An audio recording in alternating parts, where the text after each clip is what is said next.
everyone, it's Miss Cank here reading Alan's Big Scary Teeth by Jarvis. Alan came from a long line of very scary alligators. He was known throughout the jungle for his scaring. It was what he did best. Alan would start each day polishing his scales, sharpening his nails, and brushing each of his big scary teeth for at least 10 minutes at a time. And after practicing his frightening faces in the mirror, he'd sneak into the jungle for his morning round of scaring. Alan went snap, snap, and grrr, grrr. He said things like, "I'm Big Scary Alan, fear my razor-sharp teeth." He made the frogs leap off their lily pads, the monkeys tumble from the trees, and the parrots screech in terrible terror. "Bah ha ha ha, I love being scary," laughed Alan. After a long day of scaring the jungle animals, Alan would head back home to the swamp, relax, finish the crossword in the Jungle Times, and take out his false teeth. Nobody knew about Alan's false teeth. "Good night, teeth. Sweet dreams, my scary snappers," Alan would say as he put them away carefully in his super secret hiding place. One morning, Barry the Beaver was up early collecting wood and came across a dozing Alan. Terrified that Alan might wake up and gobble him whole, he quickly dived behind a bush. Phew, that was close, thought Barry, just as a set of false teeth fell out of a bush with a very familiar snap, snap.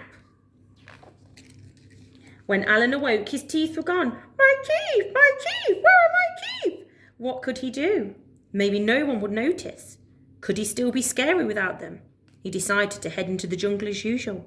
He made the frogs leap off their lily pads, the monkeys tumble from the trees, and the parrots screech with laughter. Alan just wasn't very scary without his teeth. Alan slunk back to the swamp. He had never been more embarrassed. He came from a long line of very scary alligators. Scaring was all he had ever known. What would Alan do now? Poor Alan began to cry. Just a bit at first, but then the tears kept coming. He howled and yelled more than all the jungle babies put together, and he could not stop crying until... Next morning, all the animals turned up at Alan's swamp with his big scary teeth. "We'll give you back your teeth," said Frog. "Really?" said Alan. "On one condition," said Parrot. "You have to stop scaring us." "But what will I do? I don't know how to do anything else." "We have an idea," said Frog.